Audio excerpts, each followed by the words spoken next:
Each time you're here, we, as it turns out, have said hello to the love of your life. And it's never the same guy.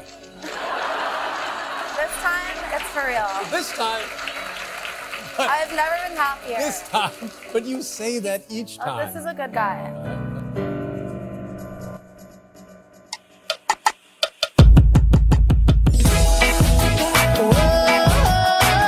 Hello and welcome to the second episode of my new podcast, Do You Remember This, where we look back on all the Hollywood stories of the early aughts, a time in history when America found out that with a trust fund, a sex tape, and a dream, you too could become a star.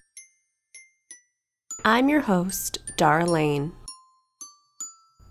This is also the second episode in a mini-series about Paris Hilton. Last week, we remembered a time when lady celebrities had feuds worthy of our time and attention.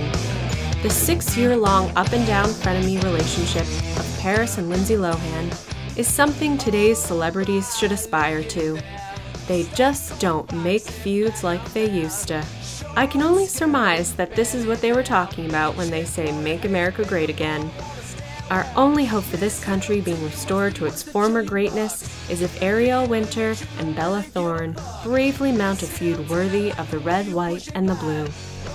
Katie, Taylor, if you're listening, please stop what you're doing and download last week's episode and learn something. While they're off doing that, we can move on to the subject of this week's Paris-centric episode. Today we'll be following the timeline of Paris's most significant lovers, from age 15 until today. And there are many. So many that this is a two-part episode. I in no way mean that as a slight against Paris. At 36 years old, you would imagine a woman who's never been married has collected a few notches in her lipstick case. Although Paris is more of a gloss girl, her favorite being MAC lip gloss in Purr. At least that was her favorite as of 2003, but not much has ever changed about Paris from year to year, so it's probably safe to say that she's got a caboodle full of them always at the ready for when one tube runs out. But that's both one of the most interesting and most boring things about Paris, how little she ever changes. And I think that's one of the major reasons why she lost her relevancy in America after a few years. She has no ability to evolve, as a character for public consumption, but also as a human being. It's almost as if her emotional development stopped at about age 12, and that lack of maturity seems to really take a toll on how she approaches romantic relationships. I can infer all of this because I took a psychology class in high school 10 years ago. It was advanced placement, okay? Paris has a long list of men that she's been with because in all these years, practically every relationship barely makes it 12 months. None of them make it to an uninterrupted 2 years, because Paris seems to approach relationships in the same way a young girl would. She falls in love with every man she dates, telling people that this is the one and she's never been in love like this. But then when things start to get serious, like marriage is put on the table, she starts to sabotage the relationship and it's over soon after. If she wants to be an eternal bachelorette like Leo DiCaprio, all the power to her. Get this girl her Pussy Posse membership card and welcome kit. It includes a vape pen, noise-canceling headphones, and an iPod Shuffle loaded with MGMT's entire oeuvre. If you don't know what I'm talking about, do yourself a favor and Google all of those words together. Have a treat. You deserve it. Anyway, Paris routinely claims she's all about that traditional marriage life. In 2013, Wendy Williams asked if she wanted to get married and have babies, to which Paris replied, "Definitely. I think that's every woman's dream to have that, and that's the meaning of life, to have children." And yet, after 2 broken engagements with Jason Shaw and Paris Latsis in 2005, she hasn't been engaged since. Then, 6 years later, when Paris was 30, an age where you'd think she'd be itching to get married, she started seriously dating another boyfriend, Cy Waits. Only to break up with him later because she, quote, needed to get back to focusing on her career. Who knew we had a little Mary Tyler Moore on our hands the whole time? It's almost like Paris is in some sort of romantic purgatory. She's not a girl, not yet a woman. She waffles between believing in the heteronormative fairy tale romance fantasies she was raised with and the more modern possibility that maybe having children doesn't have to be every woman's dream. Am I making any sense? Screw it, let's just get to the D. So what kind of guy is Paris into? According to her book, Confessions of an Heiress, she says, I like guys who are hot, funny, sweet, loyal, honest, and of course, won't lie or cheat on me. She goes on to say, Friends keep telling me I don't prefer one type of guy, and it's true. I admit I like all kinds of guys, just like shoes. Yes, Paris's dating resume is certainly an eclectic tapestry, a veritable coat of many colors, spanning every shade of white. She's dated men who are 6'2". She's dated men who are 6'3". There have been pop singers and pop punk singers, from Tommy Hilfiger models to Ralph Lauren models, and everything in between. She's run the spectrum of dating a Greek shipping heir with one name, all the way to dating a Greek shipping heir with another name. Millionaires, billionaires, blondes, sandy blondes, Catholics, Protestants, no Jews. So let's start with the white rich boy who set Paris off on her romantic ride through the long and winding tunnel of love. Randy Spelling. Oof. Yes, Tori's brother. It could have been a match made in heaven. Two great American fame-monger families joining together to create a formidable dynasty. But these lovers were victim to bad timing, as they found each other too early in life. Paris was 15 and Randy 17. They only dated for 2 months, and Randy later said that Paris lost her virginity to him, which she never confirmed, nor denied.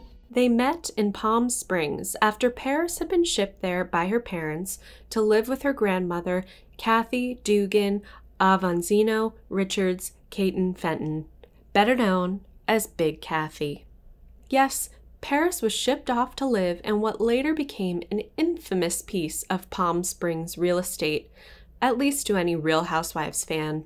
After Big Kathy's death, the house was inherited by the sisters Richard, Little Kathy, Kim, and Kyle.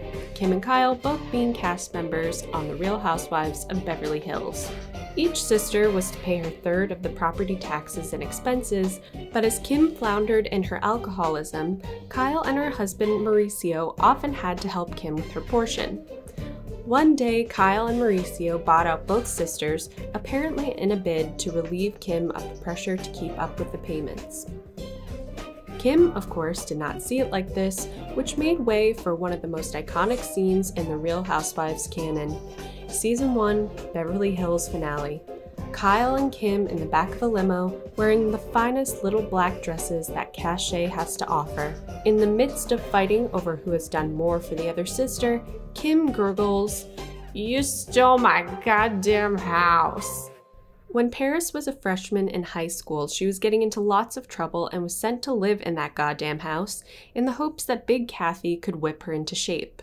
Apparently, Paris was hard to handle because one night when Paris wanted to be alone with Randy, she snuck out of the house and checked into a hotel under an assumed name. Big Kathy figured out where they were and showed up at their door.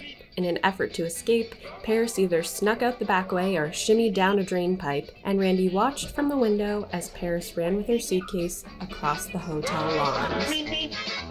They break up about a week later. At some point in the years that follow, a young Paris starts dating the man who would later become her most infamous co-star, professional poker player Rick Solomon. The two had been together for a while before they ever made the sex tape One Night in Paris, but it's unclear as to how long, as there's not a lot out there about their relationship outside of the sex tape fiasco. Rick and Paris probably started dating sometime before he divorced in 2000 from his wife E.G. Daily, or better known to some as the woman who voiced many iconic cartoon characters, including Tommy Pickles on Rugrats and Buttercup on the Powerpuff Girls.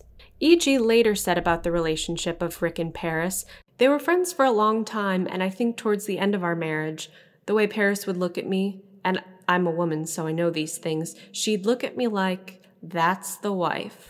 E.G. knew what was up with them, but I don't think you need the skills of a facial and body language expert combined with the womanly intuition of an Earth Mother Moon goddess to know what was going on there. We do not need Mariska Hargitay to crack the case that the 31-year-old man isn't just friends with a 19-year-old model sashaying around your house in her pink tracksuit. She's not there because you keep all the best Dunkaroo and Capri Sun flavors in the house. Harry and Sally were wrong that men and women can't be friends, but you know who really shouldn't be friends? 19-year-old girls and 31-year-old married men with 2 daughters. Listen, I am a hip, liberal lady, okay? I'm cool. I'm with it. I went to art school, man. But ladies, if your husband starts trotting around a 19-year-old into your kitchen saying, "Hey, we're just friends," you don't have to be cool. You take your 2 kids and your Rugrat residuals and you go. I mean, this guy sucks. He started a clothing company called Beverly Hills Pimps and Hoes, and he gleefully goes by the nickname Scum. Yes, Scum. A source close to him said that Rick, quote, "thought I was funny and adopted the nickname long before the sex tape. What can you really say about someone who responds to the name Scum as if it's a good thing?" What can one say? Well, E.G. Daily did have this to say about the couple, and he loved her, and it was real, not, "Oh, we're going to get together and make a porn tape," because I don't think that's what they were actually doing. E.G. Daily, while she was busy raising your children and making a respectable living as the voice of Babe, Pig in the City, you were off getting a 19-year-old drunk and filming her having sex with you. And after all that, after all you put E.G. through, she still tells the press that you loved Paris, probably so her daughters don't grow up thinking that their father is teen-exploiting scum. We pray to Saint E.G. If you care to offer support to E.G., go to her website, egdaily.com, and purchase the recording of her one-woman autobiographical musical show called Listen Closely. It got rave reviews from LA Weekly. I wonder if we can say the same for Paris's portrayal of Amber Sweet in Repo, the Genetic Opera. Grave robber, grave robber. Sometimes I wonder why I even bothered. Grave robber. Forgive me, I don't mean to pit these 2 women against each other.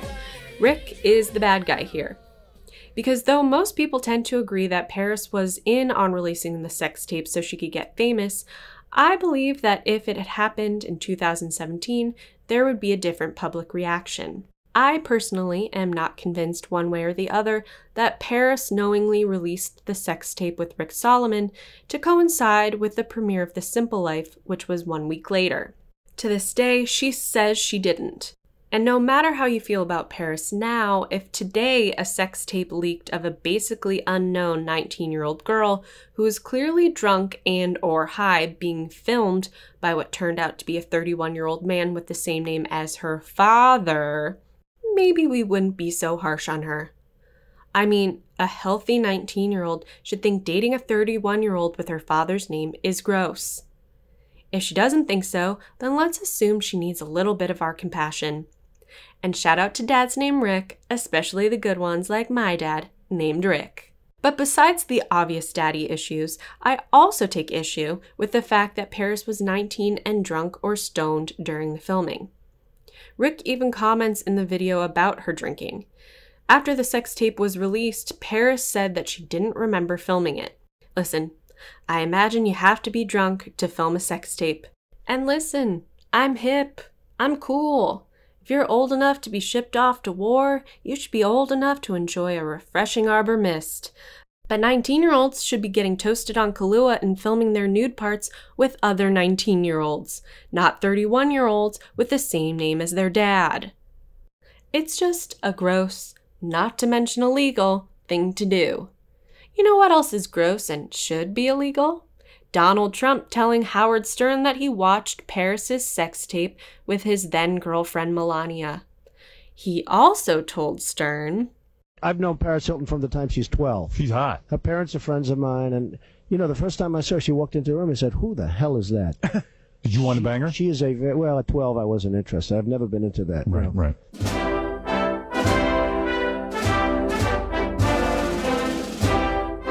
You hear that, other countries? Our president isn't interested in having sex with his friend's 12-year-old daughter, even though she's beautiful. Bet we don't look so stupid now, huh? You thought the bar was set too low for Trump and he was barely skimming the bottom of it, but who's laughing now, suckers? USA! USA!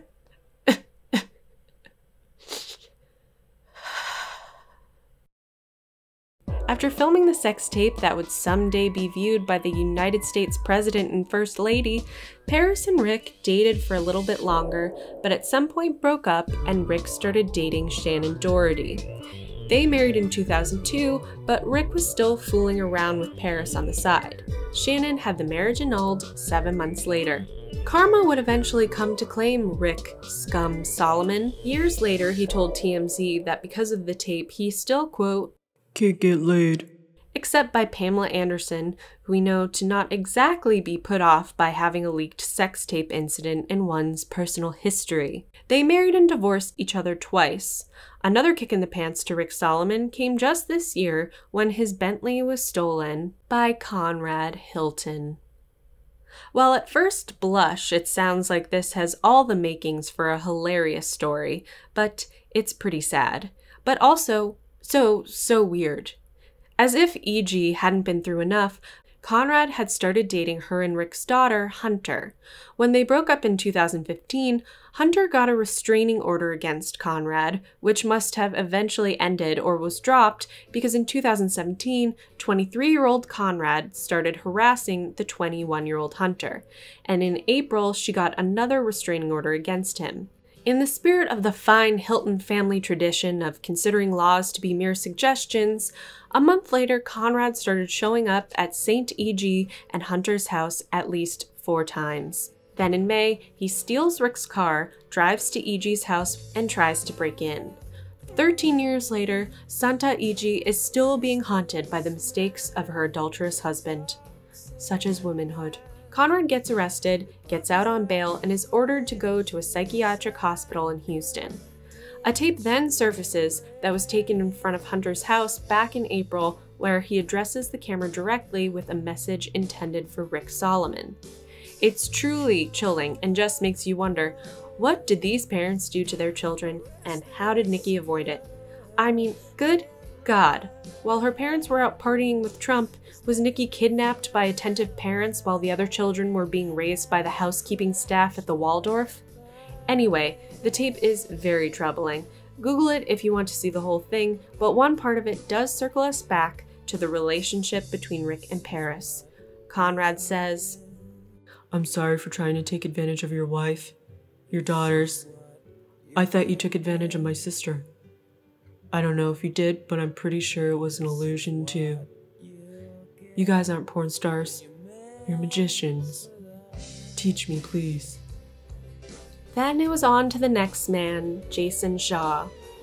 When Jason and Paris started dating, the sex tape had not yet come out.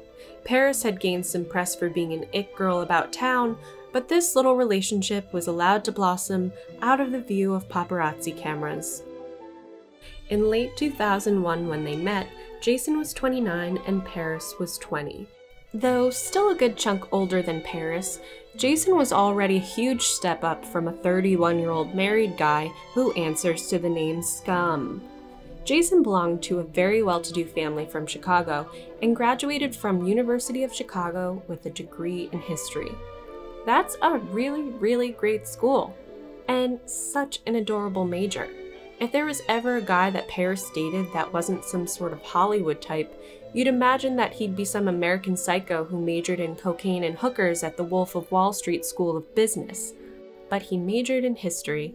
The idea of Paris dating a man who can name not only the Nina, the Pinta, but also the Santa Maria is rather heartening to me. A man who doesn't need a rhyme to remember it was 1492 when Columbus sailed the ocean blue. I like to imagine him whispering the Gettysburg Address in Paris's ear as she drifts off to sleep, or expanding her worldview by explaining to her that Cinco de Mayo is a real holiday with historical and cultural significance, and not a day for white people to drink margaritas with mustaches on. I'm not saying Paris isn't smart, but she got kicked out of like every high school she went to until she just quit and was homeschooled to get her diploma. You think Kathy Hilton was sitting Paris down at the dining room table every morning at 9 a.m. running flashcard drills and teaching her pre-calc? No. I think Paris having a chiseled model boyfriend teaching her middle school level history lessons would be just what she needed. And I hope those things happened. I really do. But in reality, instead of becoming a sheepishly handsome history professor who might show Paris how to live an authentic and soulful existence while pulling off tweed and elbow patches, he became a Tommy Hilfiger model and moved to LA. He graduated college in 1995. He probably couldn't even remember the Gettysburg Address by the time he met Paris. What a shame. But not for Paris's mom, Kathy, who was probably thrilled to hear of his ambitions to become a model and actor, careers that are both practical and guarantee many years of steady work. Kathy wanted Paris to be a star and to be with someone who would elevate her persona. A rich hottie from a nice family would do the job quite nicely. And that's probably why Kathy always said that Jason was her favorite of all of Paris's boyfriends. Paris certainly was in love with Jason, and there's evidence to prove it. In last week's episode, we remembered how in 2007, Paris's old storage locker was sold at auction.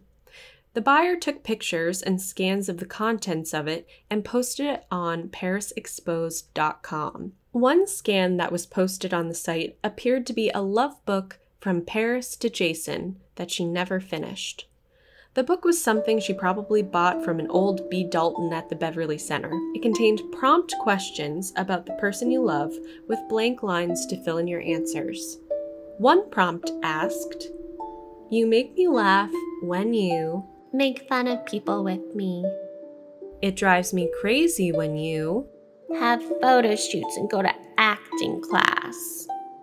I'm not sure she totally got what they meant by that question, but her answer was certainly telling. Another gem, I miss everything about you, even our little fights. I need you in my sight, in my arms, in my life, in my wiener.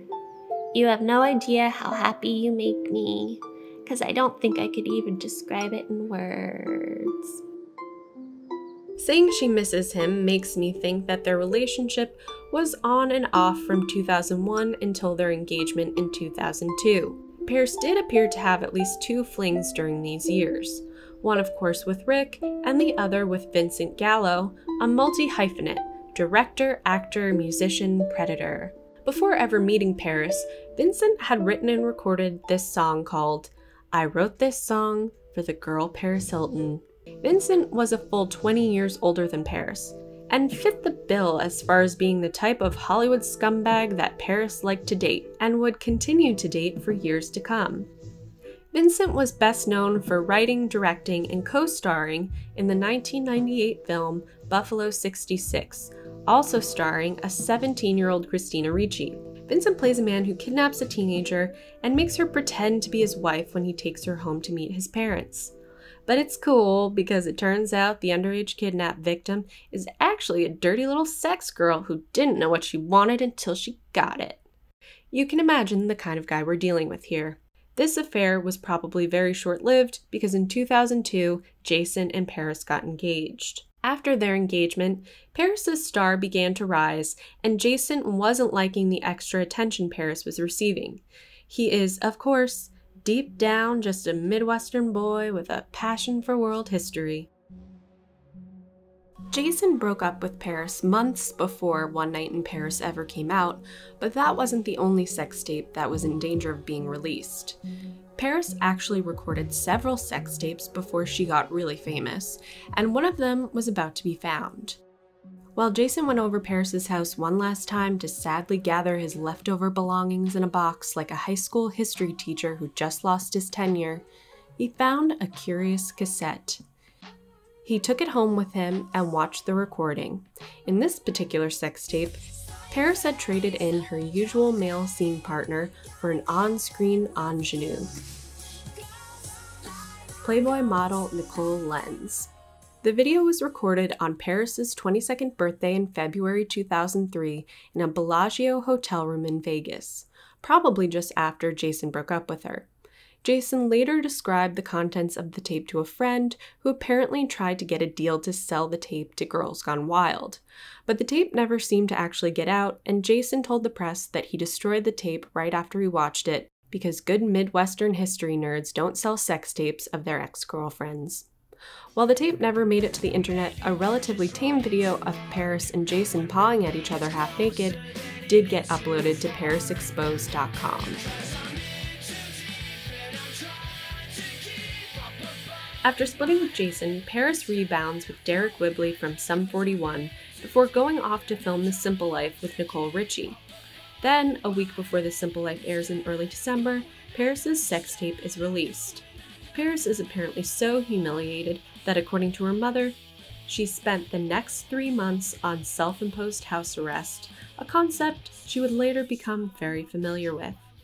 However, this somehow didn't stop her from finding her next boyfriend, Nick Carter of the Backstreet Boys, who she started dating in January of 2004. They met through Nick's bodyguard, who told Nick Paris wanted to meet him. Locked away in her shame shack, Hester Prynne Hilton called up the guard and ordered Nick to be delivered like Domino's Cinesticks. Nick and a 1-liter bottle of Coke showed up at Paris's door in 30 minutes or less, and they started dating. Dating the Backstreet Boy was a natural progression coming off of Derek Whibley, who looked like Nick Carter if he was taken out of the oven before he was finished baking. But it seems like the whole 7 months they were together was pretty tumultuous. After their breakup, Nick would say that their entire relationship was built on distrust. Paris cheated on Nick with her House of Wax co-star Chad Michael Murray while he was in a relationship with his One Tree Hill co-star Sophia Bush. They would later get married in 2005 and then annul the marriage 5 months later. But don't worry about Sophia. Her best friend is Connie Britton, so things are doing just fine. Someone clued Nick in on the cheating, and in retaliation, he hooked up with Ashley Simpson. Paris broke up with Nick sometime after this over a phone call, though Nick said the breakup was mutual. This quick relationship seems like one of the more toxic ones Paris has been involved in. Paris was photographed by paparazzi a few times with very curious-looking bruises that one doesn't acquire from walking into a door. One instance happened after their breakup when Paris spent the next Monday night with Nick. They partied at the Argyle Hotel in Hollywood. The Monday night parties at the Argyle, thrown by nightlife queen Amanda Dem, were one of the hottest places to be seen for a short while. Amanda also opened the Tropicana Bar and Teddy's, both at the Hollywood Roosevelt Hotel. These were two of the most exclusive places to party until they were eventually shut down by the hotel manager. During these party nights, Amanda would stand outside and hand-select people from the line to be let in. These parties were described by many as the Studio 54 for early aughts Los Angeles. During that particular Monday night at the Argyle in July 2004, Paris and Nick were seen dancing together for hours. One Argyle spy was quoted as saying, "They were dirty dancing. They were very lovey-dovey, staring into each other's eyes. We all thought they were back together." That is until Paris and Nick moved on to the next club, Joseph's Cafe, the same Hollywood club where Britney Spears met Kevin Federline. Eventually, Nick wanted to leave the club, but Paris didn't, so he forced her into the cab with him. Later, she was seen with some bruises. Of course, people assumed the bruises came from Nick, and his reps tried to spin it by saying Paris got the bruises from an S&M themed photo shoot with Dave LaChapelle. In 2006, Nick and his brother Aaron did a bizarre interview on the Tyra Banks show, which is a must-see. Aaron says that back in 2004, right after the breakup with Nick, Paris took a 16-year-old Aaron out on a date, which caused a fight between the brothers, as I'm sure was the intention. Later, Aaron did say to a reporter during a Grammys party that Nick did hit Paris. After this relationship, Paris finally begins dating someone who seemed to be a genuinely good guy, then promptly breaks his heart. But we'll get to him in part 2 of this episode. In the meantime, if you enjoyed this podcast, please leave a rating and review on iTunes. It's necessary if I ever hope to climb the podcast charts and thus get more downloads. And more downloads means I can start raking in that sweet, sweet Blue Apron cheddar. Did someone say cheddar? How about a cheddar biscuit topped chicken casserole with tomatoes and collard greens? A southern spin on a down-home classic. Oh yeah, now doesn't the dulcet tones of my creamy radio voice make you want to order a box of loose ingredients? I'll be here when you're ready, Blue Apron. And as always, this podcast was researched, written, narrated, and edited by me, Darlene. You can follow us on Instagram and like us on Facebook. And you can email comments and show suggestions at doyourememberthis@gmail. So you're invited to come back next week. We've got a table, and I've put you on the list for Do You Remember This? 1990, countdown back to millennium. Bleach blonde, party on. Tank tops, tube socks, feelers, skateboards, Segas. Last night I met a girl, I'm pretty sure her name was Lana. She had a tattoo on her back and listened to Nirvana. It makes me wanna go back in time. I know you remember when you and I didn't give a damn and we would go all night. 1999. Party girl? Oh baby, you and me, everybody wanted to be free to free. Spending all our money just to live like kings underneath the Hollywood sign. Being 1999.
99. Hi. We missed you at the beach. How was your day? Everything normal, nothing exciting. Really?